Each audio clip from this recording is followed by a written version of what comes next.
Hi, connecting Austin to Seattle. We are Dos Amigas talking everything F1, I'm Lisette. and I'm Amanda. Bienvenidos a Bienvenidos a Circuitos. Y Chisme. All Okay, right. everyone. Want more Circuitos y Chisme? We have a website, circuitosychisme.com, just the way it sounds in Spanish. And we have all the links to our TikTok, IG, Apple, and Spotify links. And we are now newly on El YouTube and YouTube Shorts. So check us out there. Los YouTubes. Yeah, that's been really fun. And all of our episodes drop on Tuesdays or Wednesdays. Today we're recording after the race, so I think the episode will drop Monday, so tomorrow. Yeah. Because what a race. Yes, and let me just say, last Jesus. episode I said that I think we have several reels or like TikToks about how I was like, Monaco's so boring. How boring Monaco is. Ever since we started this podcast, I feel like every episode I am eating my words. This Every race, same. so good. Okay, let's rate it on a scale of 1 to 10. What would you give it? It's up there. I would give it a 9. Okay, I'm giving it a 9.5. The end was just, and this is for me a normal snooze fest. And I was thinking about this after the race recap and when they interview all the drivers, and as a viewer, this race is boring for the most part because there's just not much overtaking. There's no overtaking. Normally it's just like, okay, you're in a line of cars, whatever. But what I forget from like a driver perspective is that this circuit is so challenging. I forgot who it was that I saw the interview with, but the commentators kept talking about this throughout the race, that, you know, like, there's so much mental strength that the drivers need to do because it's 78 laps. 78 laps. You brush the fucking walls. There goes your suspension. Yeah, like for us that can be really boring, but for the drivers, I think it was Lewis that said something like, it's just a hard track, it's a hard race, like you just have to be like locked in. So I'm gonna like retract my previous trash talking of the Monaco GP because this race gave everything, and then also like I do kind of forget that element of like that, like from the driver perspective. Totally, but yeah. I mean, as a fan, it's just hard because we're not in the seat, right? Yeah. And it's like, as a viewer, you're like, great, there's just a train of cars. Yeah. There's not much. And people always like make fun of this race that the quali is the most exciting part of the race because that locks in who the winner is going to be, right? Yeah. Essentially, it's like if you get pole at quali, that's almost a sure thing that you'll get pole for the race. And the order of the quali kind of remains the same. But this race was absolutely the opposite of that, which bonkers. I'm excited for us to talk about. So yeah, I think this is we got lucky, 2 back-to-back really good races. I know. And that's like, I don't know. Okay, yeah. So let's start. So things that happened in the race that we'll talk about. It's so many retirements. 7. There was yellow flags, there were red flags, and there were so many penalties, a broken track. Which I don't remember ever seeing before, and like I cannot remember a time when the track broke. Actually, Vegas, in the first year, the manhole things. Yeah. Manhole. Yeah. They were like breaking cars. Yeah. So I guess like if we could sum this up, Antonelli wins, Hamilton is on the podium, and so is Isaac Hadjar, which like, and against all odds, also what a feat for him to finish. But we can talk about Isaac a little bit later because I love his radios. Oh my God, so funny. He goes crazy on those radios. Anyway, I find them very funny that they're like a little comedic. One more thing about the podium. So you have Antonelli, Lewis, and Isaac, 1, 2, 3. And this podium reminded me of like what I love so much about this sport is that you can have your team and your driver that you like ride or die for. You can also have an entire podium that you're like, Hell yeah. Like Like, how I did this felt happen? so Happy for good them. about this podium. I was happy for all of them Yeah. almost equally. And I was like, I don't know. I think there's like very few sports like this where like you can feel happy for like an outcome of like such variety. Yeah. But yeah, I was like very happy with this podium. Me too. I was. I mean, there was a little heartbreak that I want to talk about. We have some like rapid fire kind Totally. of Yeah. topics towards the end, but for Oh, me, lots of um, heartbreak actually the for me. heartbreak for P3, the original Oh, I P3, know. Pierre. So Yeah. we'll talk about that too. But okay, we got a really exciting qualifying session to kickstart this whole race. The Ferraris were totally kind of like the strongest performers, of course, and Antonelli. Yeah. I know that the Ferrari came with some upgrades. They have those like a duo changes. Mercedes Mhm. was going to probably be impacted with all of these upgrades. And I did not expect Max to pull that P2 quali time that he did. I Yeah. was like, holy crap. And I was like, there's no way Antonelli's or anyone's going to be able to top that. And Yeah. I just want to say, Antonelli's racing has blown me away this season. The last 5 races, I didn't expect this level of performance from a rookie, especially He's with how 19. he He's drove a little 19. cray the last race. Like he won that race, but Oh. like he was driving like he was off-roading. He was off-roading. He was a lawnmower. Like and but this race, he did everything perfectly. I know. Everything I know. perfectly. Yeah. And I feel so proud of him. That sounds so patronizing, but it's just like, wow, he's a 19-year-old and he's just like killing it, Yeah. killing I was it. so happy for him when he snatched pole for sure. I was like, Yeah, that's an I incredible, know. I don't know. Yeah. And the margin of that race time, it was Yeah.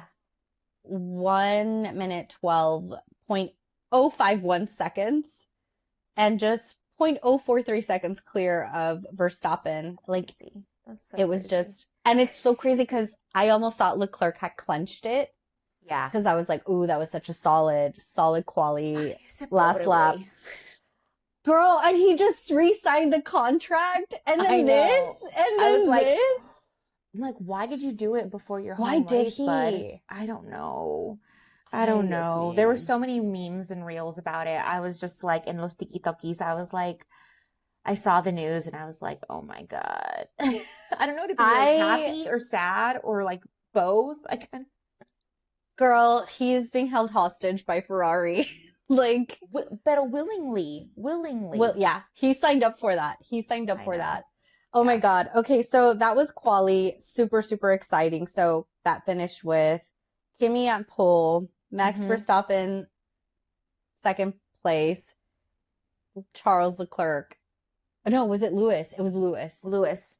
Lewis P3, which was like, what is, that was going to be such a good start. And I was like, ooh, it's going to be a podium repeat of the Canada race. Mm-hmm. So I was like, okay, this is cool. I could get down for this. And then we have the race start where oh my gosh.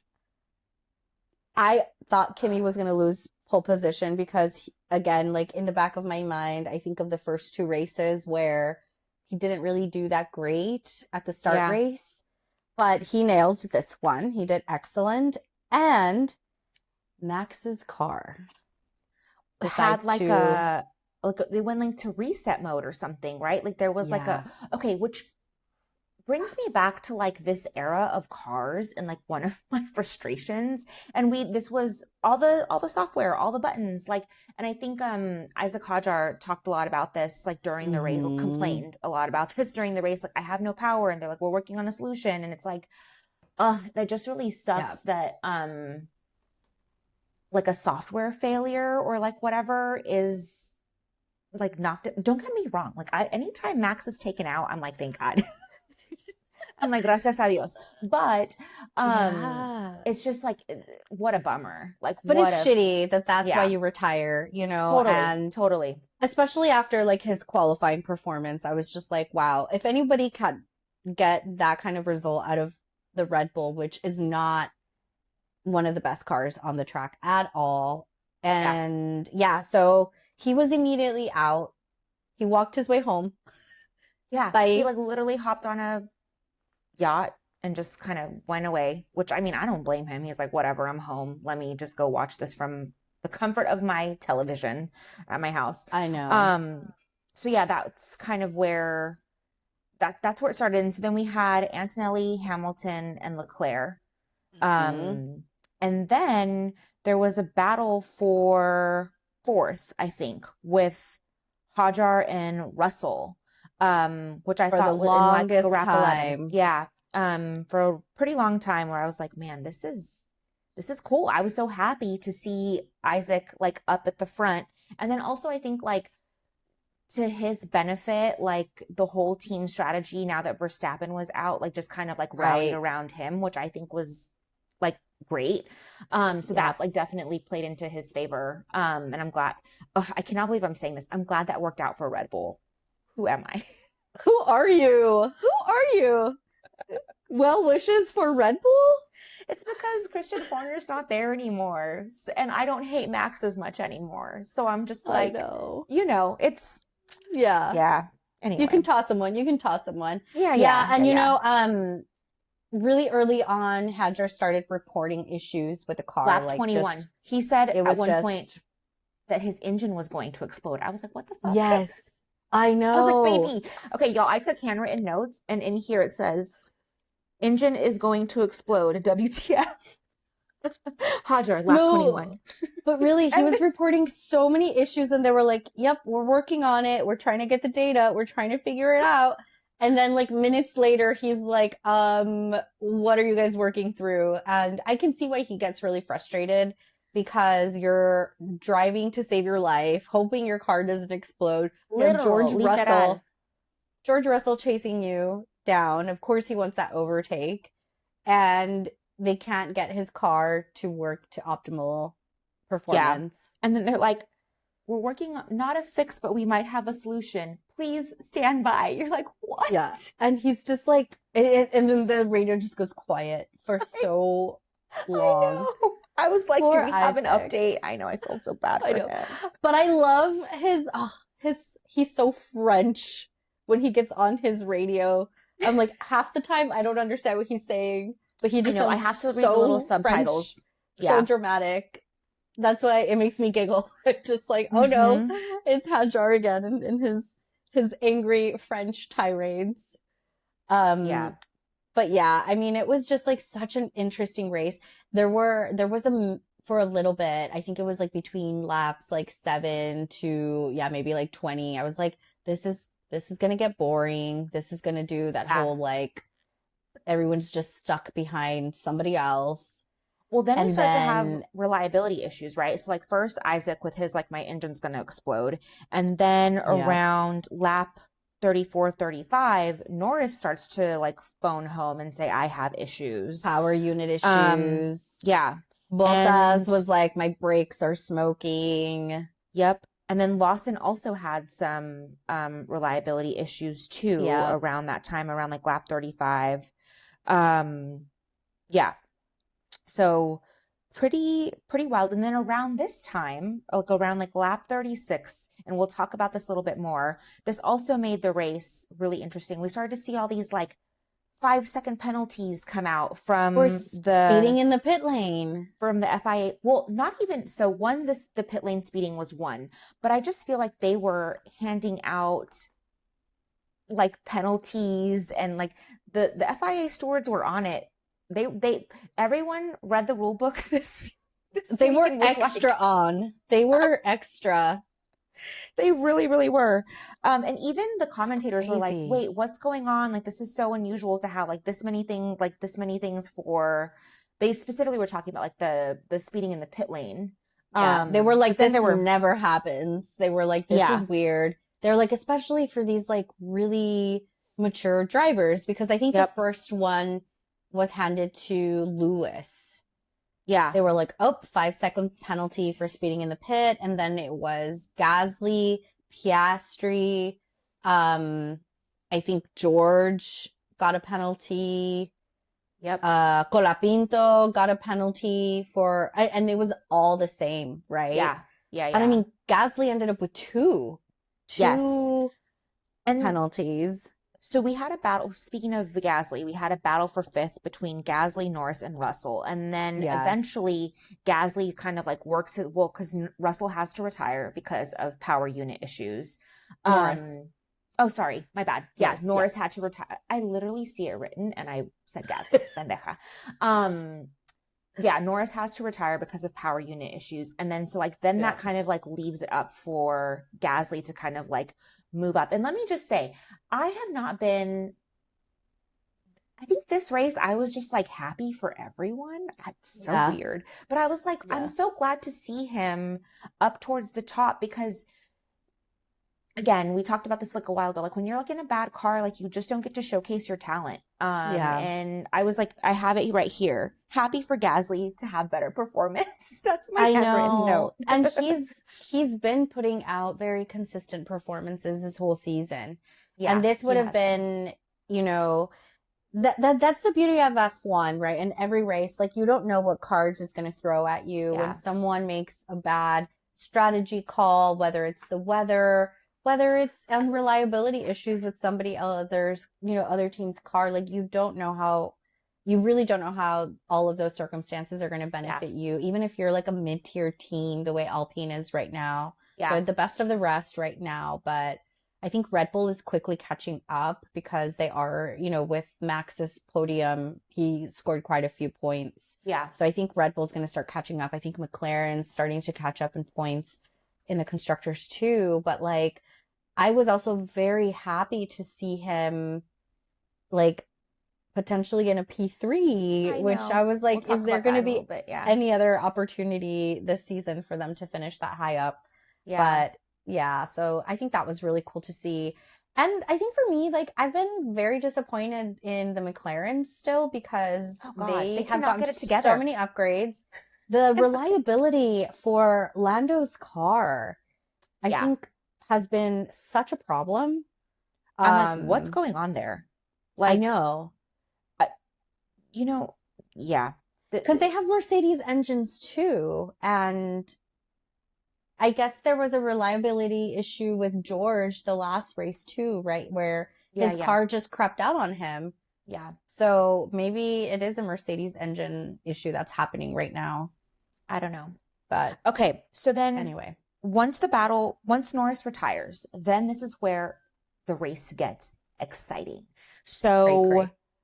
Stroll crashes, and then this triggers a safety car because they have to move him out. Did they red flag at this point? I don't remember. No, the red flag didn't happen until the restart, after the restart. Yeah. Then, so they're under a safety car. And then Leclerc hits the same spot. I mean, yes. But let's talk what the fuck Ferrari ends up doing in the double stack when they pit both Lewis and Leclerc. Rewind. So let's rewind a little bit because I can see why Leclerc was so deflated. So at this point, by the time the safety car happens, Lewis has a 5-second penalty. And so the idea is that as long as Leclerc stays within 5 seconds of Lewis, he's going to take that second place in the race. Just because by default, Lewis is going to have to drop by 5 seconds. And he's there. He has it. He's like within 2 seconds, if not less. Oh, yeah, and so yeah. Instead of pitting Leclerc first, knowing that Lewis has to serve his penalty if they pit him, they pit him after Lewis, almost forcing him to serve a penalty alongside him. Yeah. For no reason. Yeah. And they could have given him that advantage of saying, you know what, like Lewis has a 5-second penalty. Let's pit Leclerc first, have him come in first, get him out on the racetrack really quickly so he doesn't get stuck behind the safety car. And then, Lewis is going to have to serve his 5-second penalty or whatever. They didn't. I mean, I seriously feel like maybe there's something about the strategy that I'm not 100% understanding, but I felt like, because he went on the radio and he was like, why did you pit me? He was so pissed. I was like, God damn. He was pissed. Then later, the pissedness just gets the pissedness. Yeah, no, it was bad. Yeah. Okay. Well, so let's talk about the pit then with George, because at this point George also has his penalty. Oh God. Yes. They had pit Antonelli. I believe Antonelli, they stacked them. And they weren't necessarily ready for George to pit. I don't think he was even supposed to go in for a tire change. And they fucked it up. And they didn't keep him in to serve his time penalty. Yes.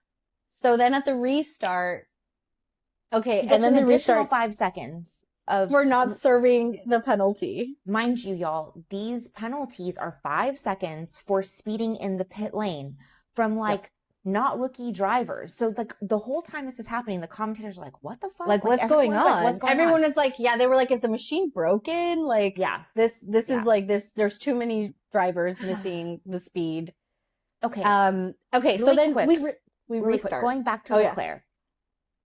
This strategy was good for Lewis. So I was like, whatever. Pero at the same time, me dio coraje that Leclerc got shortchanged on this. And I'm like, you just signed him to a multi-year contract. Yeah. He's basically your number one driver. He is your chosen child.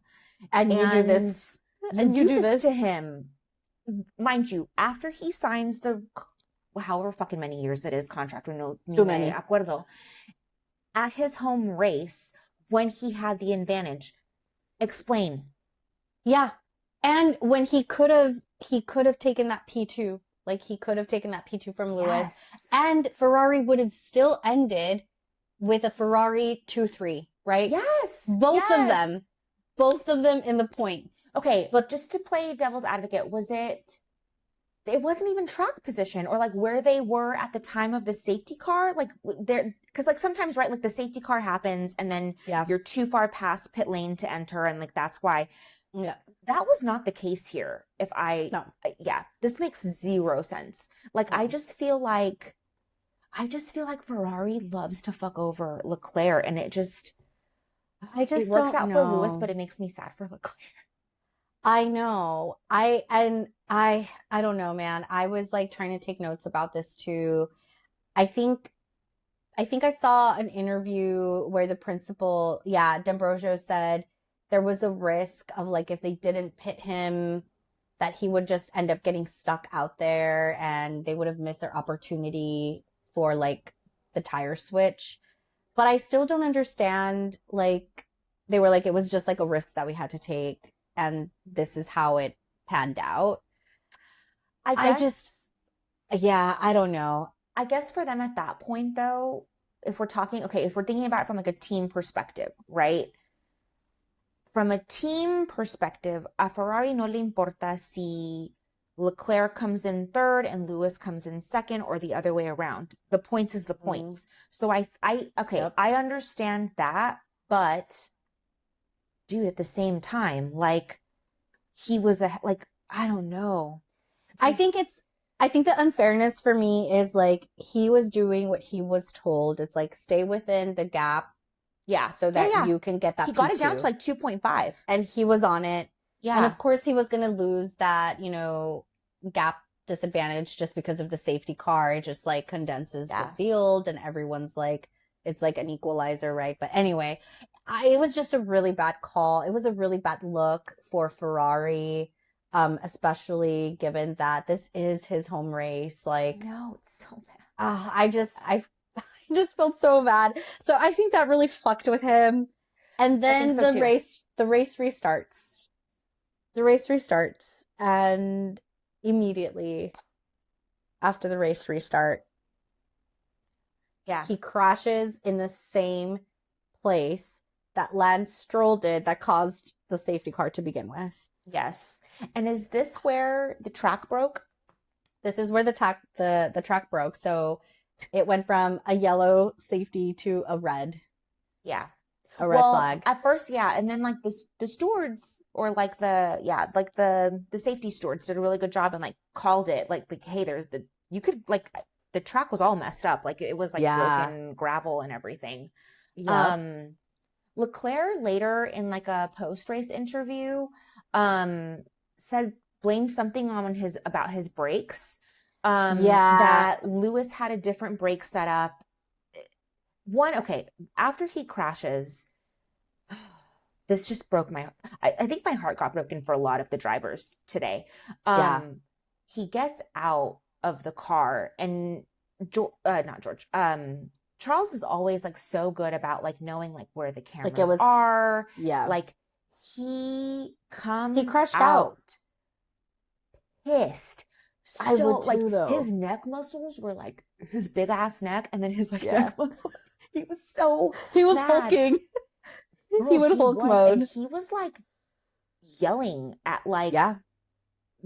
Also, like you could see in his eyes the pain, like the sad, like the disappointment, he was sad the and disappointed anger. And angry. It's like know, like when you get so angry, que lloras, like that's how he looked. That would be me. I was like, that would be me. 100%. That would be me because anytime I get real angry, I cry. Me too. So you're not chillona. Same. I'm such a chillona.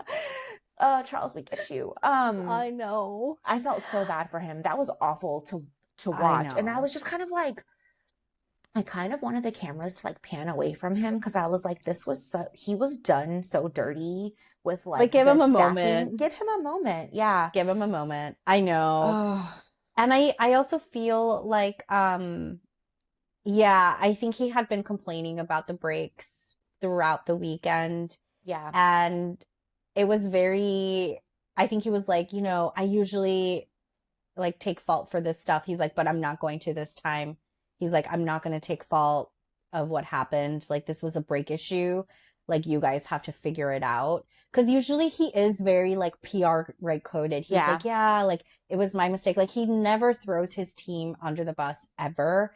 And today he just had it. He's like, nope, like, this was not me. This was a brake failure. And I think Fred Vasseur was interviewed later and he said that the data does show like it actually really was like a brake failure. Yeah. And that they're going to be looking at the data to make sure that they fix things ahead of the Barcelona race. Yeah. So they kind of owned it. They were like, like this wasn't Leclerc's fault. And I mean, that would piss me off even more, to be honest, at that point. Yeah. Yeah. So anyway, it was. Then we have a red flag for a long time, like for what, half an hour or something, and then they do a standing restart. Like forever. Yeah, they do a standing restart, and in the formation lap for the standing restart, George gets on the phone and is like complaining about Hajar, like he's holding up the. The gap to the siempre anda con algo, and. It was so funny. There was a moment where something was happening. I forgot what it was. It probably would have been that. And immediately I was like, oh, George is going to get on that radio. He's on that radio already. Shortly after, the commentators were like, I bet you George is going to be on the radio. And then like 3 seconds later, George is on the radio. I was like, he's so predictable. He's so predictable. Well, and then Hajar comes on the radio after George. Yeah. And he's like, hey, I have no power. Like, what's going on? Give me something. Give me something. And I'm like, oh, fuck. I felt so bad because I was like, okay, he's, because it was, at the restart, it was Antonelli. Lewis. And Hajar. And Gasly. Gasly was in the there. Mix. Yeah. Gasly was in the mix. And I was like, oh man, like I really wanted Hajar to be on the podium again because like I just like him. And I know. I was like, this would be so great. Because also he admires Lewis so much. And I'm like, how cool would it be again for him to like, share that? And so I think for me, I also root for him because historically that second seat with the Red Bull has been so cursed. Challenging. So cursed. And he's so challenging. So good. He's done the best he can given the car issues that he's had. So for me, I was like, this is validating and maybe it's a a turning point for Red Bull, knowing that they should always be backing that second driver as much as they do Max. And they did, because that was another controversial potential investigation that was triggered, that during the red flag, all of the engineering teams for both Max and his team were doing fixes for the car, which you're not allowed to do. Then they undid the fixes because they knew, like, oh shit, we're going to get penalized for this. Yeah. And then at the end of the day, like, he did end up in the podium, but that was a lingering thing over his head that for a while, I think they didn't clear the investigation until like maybe 40 minutes after the race. Yeah. That he was able to hold like his P3. He might not be able to hold the P3. Yeah. Yeah. And the other thing too with the Red Bull second seat is Horner is no longer there. And so I feel like the toxic environment that had plagued that second seat is like no longer there. And you can start to see like them take care of a second driver. And he's a younger second driver. And like, I just, anyway, I wanted him to do well. So then we have the restart, and Hodger has no power, and then his power's failing.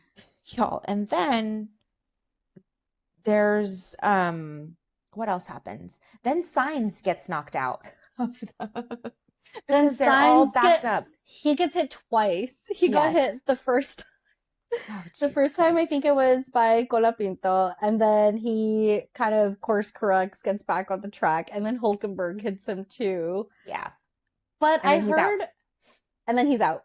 And then he's out. And there was a little bit of controversy at some point between the Williams too, because they were having Albon kind of switch positions. They let Carlos take the lead. He had already been on softs, and it was to protect, you know, the lead once Carlos had to pit. But at the time, they didn't communicate that well to Alex. And so it really did seem like they just wanted Carlos to take that position. And Albon was asking on the radio, like, why? Like, I'll do it, but explain to me, like, what the strategy is here. And so I just feel like that's really poor communication, that you're expecting the team to execute these orders, right? You're trying to be strategic, because at that point, it could have locked in 2 points for Williams in the 9th and 10th position. Mm-hmm. But they did such a shitty job at explaining it to Albon. So I think he just was also like very hesitant. The strategy worked up until Carlos got hit. Like, they would have ended up in the points or higher up even, given what ended up happening afterwards. But yeah, with Williams, like, it's been really interesting. I think overall, like, I want to say I've just been really disappointed in their progress. I know that they're getting back into the points, but they keep also making like really weird mistakes, and it's just, I don't know. And I also feel for Albon, right? Like, he works his ass off and he doesn't get much to show for it sometimes. Yeah, I know. So we'll see. But yeah, so Carlos ends up having to retire. What else? He's the last retirement of the race, y'all. Okay, he's the last one. There were I'll go over them ahorita. How many laps were left at this point too? It was like they only had like 8 laps left. Yeah, I was like, this is crazy. Oof. So crazy. No. So anyway, then we have Kimi win. And Lewis gets a second, and then Hajar gets to keep his third. His third. His third place. The sad thing is that technically in the order, Gasly was ahead of Hajar. Mm-hmm. Right? And then he had like a penalty, but neither of the drivers were aware of the looming penalties that they had over them. Is my understanding. I think Gasly did, but no, Hajar, Gasly did not. Gasly he didn't? No, they didn't tell him. That's why he was heartbroken at the end when they told him. But he ended up with 10 seconds. He thought he was in P3, girl. I know, but what I'm saying is he should have served. I think he didn't know about one of the penalties. Oh, yeah. He had already had another one, and he didn't serve either. I don't How remember. did he There were not so serve many either of penalties. them? Yeah, I wasn't following the whole Alpine situation that well either, too, but I just don't know how he ended up with 10-second penalty. Maybe it was a 5-second penalty, but anyway, yeah, that completely took him out of the points. And he was so heartbroken in the post race interviews, too. Like, he was just like, I can't even talk about it. Like, he I literally know. was He just like like, I literally can't talk cried. about it. He Yeah. yeah, they and then they just kept the camera on him. I was like, I yeah, know. déjalo solo. Like, come on. These interviews, these journalists sometimes, so I'm like, I oh my know. God. Okay, so Yeah. the end of the race was actually like pretty great. What Bono told Kimmy, get in there, Kimmy, and it reminded me of when he used to say, get in there, Lewis, and it made me like, Oh. ah. You know, man, Kimmy, he's just dominating. And part of the reason why I say that too is because at the restart, like, Lewis, it was a standing start, right? So, He did like, so good. it could have level set the distance and the gap between himself and Lewis. He fucking took off. He Yeah, finished 4 seconds, 4 seconds yeah, ahead of Lewis. I know. He did And such a good job.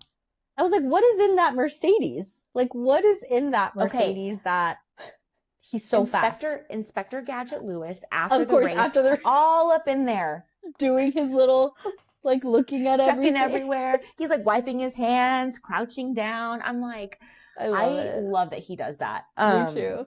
Okay, so let's just go back really quick through the retirement. So the final finishing order, as we know, Kimmy, Lewis, Hajar, retirements in order of like latest retirement to earliest retirement was Sainz, Leclerc, Stroll, Norris, Behrman, Bottas, and Verstappen. That's 7. 7 retirements. Yeah. Oh, and okay, so at the end of the race too, I was like, holy shit. Cadillac is going to end up in the points with Pettis. But then he also had penalties. So they missed out on the points. But guess who finished? Alonso. Fernando. Yeah. Anyway, that was. I have that in my notes too. Like, who would have thunk that an Aston Martin would finish in the points at any point this year? Here we are. Yeah. Okay. So y'all, obviously the story, the race had like safety car, red car, all these things, but like the main overarching drama for the entire race was these penalties. We'll call it the penalty saga. And like they were just like giving them out like 5 seconds, 5 seconds. Like it was kind of crazy. So Hamilton, Colapinto, Gasly twice gets a penalty, and Piastri for speeding in the pit lane. And again, this starts as early as lap, a ver, déjame ver. I think it was lap like 34 or like even sooner, maybe like 20 something. Yeah. Because they all started on mediums. So yeah, it was like around sometime after like lap 20-ish. Sometime after that. Yeah. It was like, they all started pitting to switch out into like either hards or softs, and it was just disaster. Yeah. It was just a disaster.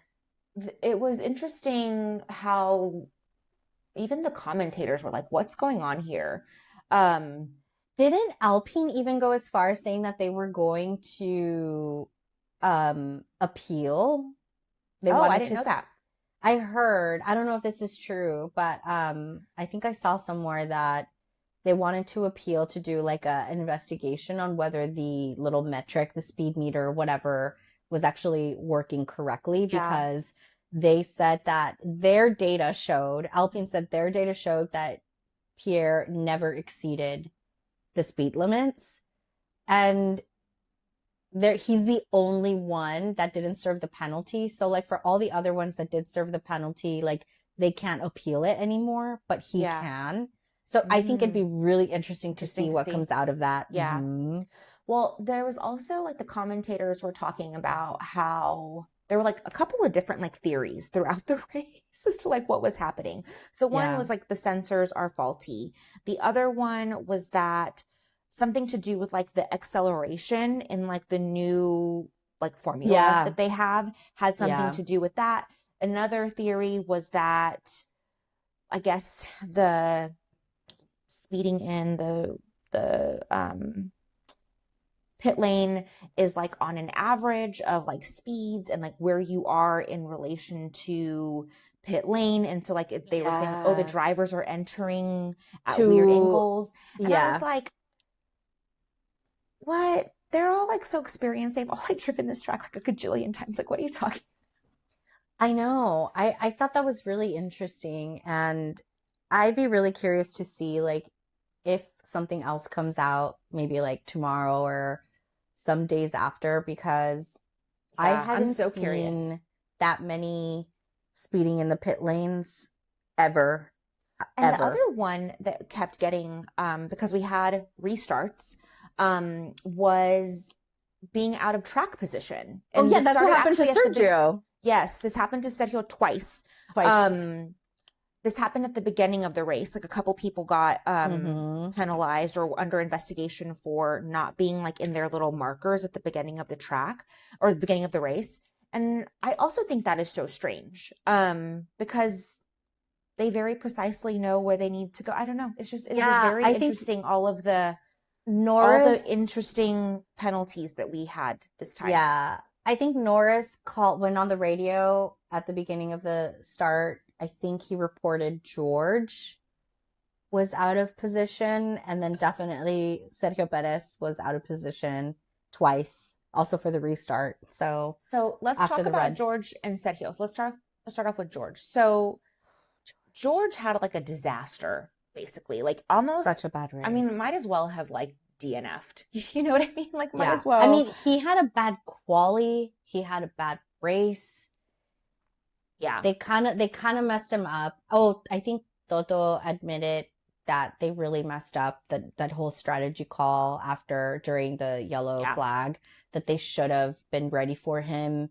He shouldn't have come out, and that they had a total like lapse in communication. Well, what happened is like I forget which mechanics, like one set in the front or the back, I'm forgetting which one, started working on the car and the other ones were waiting. And then, but basically he ended up finishing outside of the points.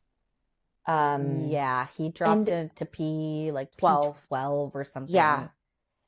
After the race, they showed a video or like an image of George and his race engineer talking. Yeah. And it did not look like a good conversation. Like George is visibly upset, and like rightly so. I normally I'm a George hater. But here I was like, yo, he got done dirty. He did. I was like, this sucks for him. And he's like anger and emoting to his like race engineer, and the race engineer's kind of like I don't know. It's like it did not look like there was like a good working collaboration there. But I think it's because he was mad, I think, and he knew that they messed up because he went on the radio and he was like, was I supposed to come out? And they were like, and he was like, did I serve my penalty or not? And Toto's like, not on the radio. Because of course, the moment you announce it, now, of course, the stewards are going to be like, oh, did he serve the penalty? But also, okay, here's the thing. Okay. Oh, I hate that I'm trying to defend George. But here's the thing. Antonelli was light years away from everybody else. Like, ¿por qué no andas pendiente de George too? Like, you know what I'm saying? Like, one of them is like pretty much good. Right. Like, try to get him into recover to get some positions and like get some points potentially. Yes, at least fucking make sure you're securing points. They were not thinking about the whole team. Yeah, and then Sergio, we mentioned this, but he loses his point, and it goes to Alonso instead. Yeah. So I think one of the quotes I think that came out from George, he said, and I noted this one because I think his I think mentally he's going to start struggling quite a bit after this race. Oh, yeah. That interview was like not, I mean, it was like raw and like right after, but I was like, oh, buddy. Yeah. He said, I'd be I'm beyond frustration now. It's just struggling to comprehend how on earth this season is panning out the way it has. And I was I'm like, babes, it's the beginning. Just calm down. I know. But he does have a big gap deficit now with Antonelli. Yeah, he does. 68 points. Also, George, now I'm going to shit on George. George doesn't have like a resilient mindset. Like the second that things kind of don't start going his way, like, and I get like that, I'm over here acting like I'm a driver, but like, I don't know. I just, I feel like he gets like defeatist on himself, like preemptively. And then that carries, I'm like, you gotta shake it off, dude. Like you gotta, I don't know. It is resiliency. He struggles to bounce back, and I don't know how he performs usually in Barcelona. I can't remember. Yeah. We'll see. I think, anyway, so really quickly, what else happened that, like, I don't know. Yeah, it was just that. Really bad race for Russell. Yeah. Terrible race for Leclerc. I mean, oh my God. Those two got fucked. Man, did they get for sure. Yeah, totally. So this is in happier news. This is the 5th consecutive win for Antonelli. And he was the youngest driver to win Monaco. And matches Lewis's record for 5 straight wins at Mercedes. After the race, what did Lewis say? I thought I wrote it down. Oh, I know, that was so cute in the cool down room. My old family have done it again, leaving the door. Oh yeah, my old family have done it again and created an incredible car. He like gave props to them in his like immediate like post, and I was like, is he leaving the door to go back? I was wondering. I was like, do you think he regrets going to Ferrari? I don't know. He seems happy with his engineer. Yeah, I don't know. Just finally happy, but I think they just hold such a special place in his heart. And then you mentioned it, like in the cool down room, him and Kimmy were like sitting like this. I know. I almost thought Kimmy was gonna like sit on his lap. Me too. And then poor Isaac is like, Lewis is his idol. He's just over there. I know. But what an epic! I think there was a joke. Somebody was like, "Oh yeah, somebody told me that I'm older than both their ages combined." Yes. It was in like the post race. Yeah. Yeah. Oh. He's like, anyway, but I still feel young. He's like, I don't feel it. It was a great race. Okay. Yeah. So who besides Antonelli would you say was your biggest winner of this race? Oh, my biggest winner of the race. Hajar, for sure. Hajar? Yeah. Mine, I have 2. Mine was Lewis and Fernando. Yeah. Oh, it's because I don't like Fernando. Well, he's the biggest winner because he didn't have to fucking do anything. That's just by attrition and by penalties, he landed himself a point. And you know what? And it's like, good for him. Biggest winner. What about your biggest loser? Oh, Leclerc and Kim Kardashian's outfits. We're going to talk about it. I know. I had put, Leclerc and Pierre Gasly. Like, that was such a bummer that he got taken out by the penalties. But you and I were talking about how biggest loser was Kim's friggin' outfits. Girl, come on. I know you have the money. I know you have stylists that would be going out of their way to dress you, and I like the vibes. Like, I don't get it. I hated the corset look. Oh, I know. Okay, here's the thing. Cola Pinto's girlfriend, no sé cómo se llama, but she had a similar thing for Quali Day. It was like a black tank and jeans, but hers looked classier and like better. And also it's just Quali, whatever. Yeah. And of course, Kim was going to make her relationship debut with Lewis. Of course, it was at Monaco. Yeah. So like, of course. It's the glitz, the glamour. Yeah. But like the outfit for Friday was like a lace corset camisole bodysuit kind of thing with like jeans and like pointed black pumps. Yeah. It was like very like 2000s. Yeah. My problem with Kimberly is that she's gorgeous. This is not my problem. She's gorgeous. Her body's banging. Like, girl, you're beautiful. She wears the same silhouettes over and over and over. Every look is essentially the same look of like tight, tight, tight.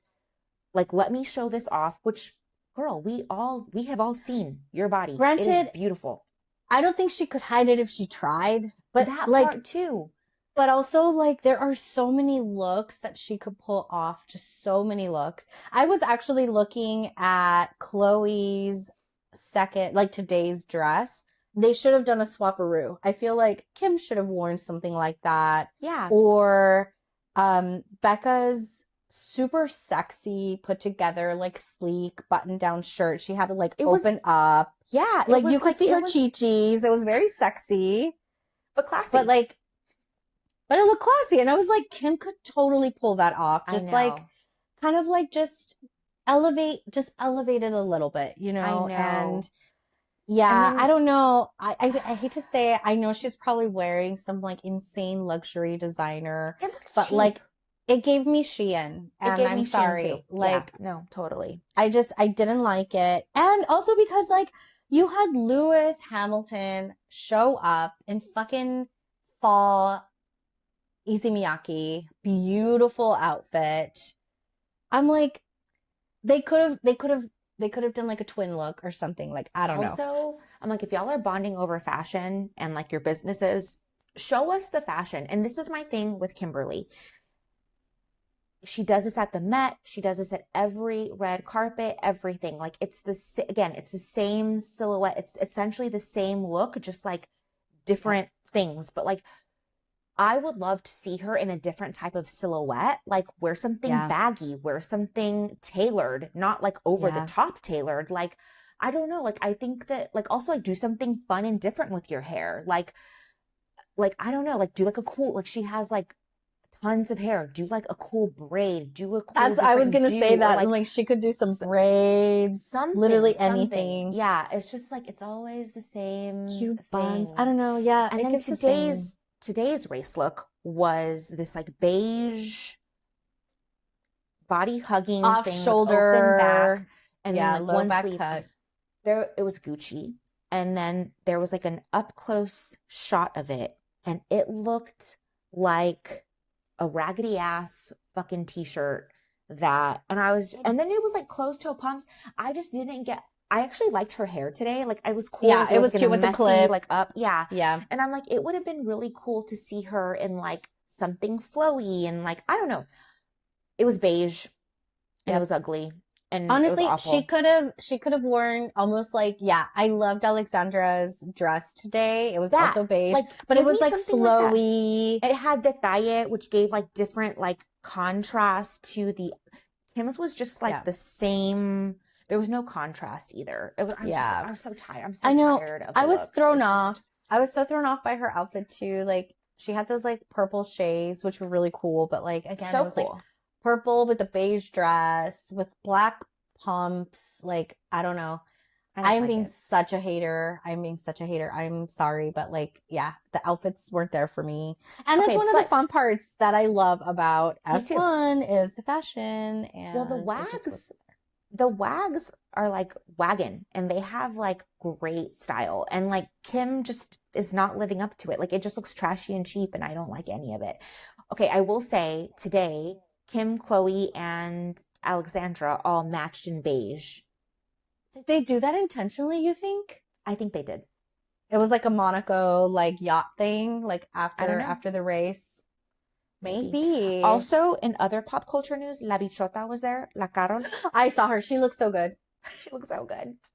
I was like, that's my girl. Who else was there? What other celebrity sightings did you see? I wasn't paying attention. I just saw Karol G and I was like, it's Karol. Let me I mean, see. Khloe Kardashian was there. I think she's so pretty. I loved Khloe's look today. It was like a lace, like cami dress that was kind of like loose, and then she had like a cashmere cardigan over it. Yeah. And I was like, that is cute. Classy and sexy, but cute. And Karol G's look was really cute too. She was wearing like a little cut off, like tube top, capri. Again, super sexy, very cute still. I don't know. And she has a banging bow too, you know? I know. So, yeah. But she like changes it up too. Like she wears like different silhouettes and stuff. Like that's what I'm saying. Yeah. Like, I just need different silhouettes. This was not the debut of Kim and Lewis that I wanted from like a fashion perspective. I was just like, but it was really cute. Like I don't want them together, but like it was really cute that like she was down there and like happy and like she was taking photos of him. Yeah. I know. I think he like he looks happy. He does look happy with her. He looks really happy. And we want Lewis to be happy. You know, when Lewis is happy, he wins. He's winning. Or he does well. He is doing really well. He's doing really well. And you know what? They do look like they make each other happy because she also looks very like smiley and like giggly around him. And that always looks good on anyone. Happiness, you know? Yeah. Regardless of what they're wearing. I was never a her and Kanye fast because I also don't like Kanye and I haven't since like for fucking ever. And that girl just looked so miserable. Like there was definitely like emotional abuse going on there. Totally. For sure. Yeah. She just looks so sad and she does look happy now. And I'm like, all right. I know. I also think, like they're both like very big stars and they both lead very busy lives. So I feel like there's probably like just an understanding of the lifestyle that like maybe 100%. Not might be there for other people. Yeah. They're both so high profile. Yeah. So it makes sense. It makes sense. Okay, well that's kind of it. Next up we have Barcelona, which will be really great. Yeah, we're doing a special episode next week. Or next race. We're doing a collab. Yeah. Yes. So we're excited about that. And hopefully that race gives as much as this one. And I hope that, you know, for the next race, if I have to pick someone to win, I'm going to give it to Charles Leclerc. I know. He needs a morale booster. Look, I just need him to like not regret his decision to go to like sign his life away. Like, I mean, you're not going to regret $100 million over 5 years. No, yeah, okay, true. He's got to get off that yacht. the recently Christian yacht, of course. No, but honestly, like you're in the sport to win, and I don't know. Ferrari is in the up and up. I think they're changing things around. Really quickly before we sign off, I really loved reading. I think there was an article about how Lewis has changed the culture already at Ferrari. Yeah. That I think Leclerc said, like, I don't think I've ever seen Ferrari working this hard. And it's just like Lewis is whipping them into shape. Like he really is pushing them, I think, to change and reevaluate how they do things. And it seems to be working for him, at least. I don't know if it's working for Leclerc. I think him and Carlo, his new race engineer, have like a really good relationship. So like, I feel like that's good to see. It is. Yeah. I'm really happy for Lewis. And I hope that they pull it off for Leclerc too. I mean, he also deserves a championship. He is a very talented driver and they just keep shitting the bed with their strategy calls and they just need to get it together. They really do. Hopefully they get it together. Get your shit together. Come on. Ferrari. Come on. Come on, Ferrari. Come on. Together. All right. Well, that's it. Thanks for joining us. Yep. All right. Bye everyone.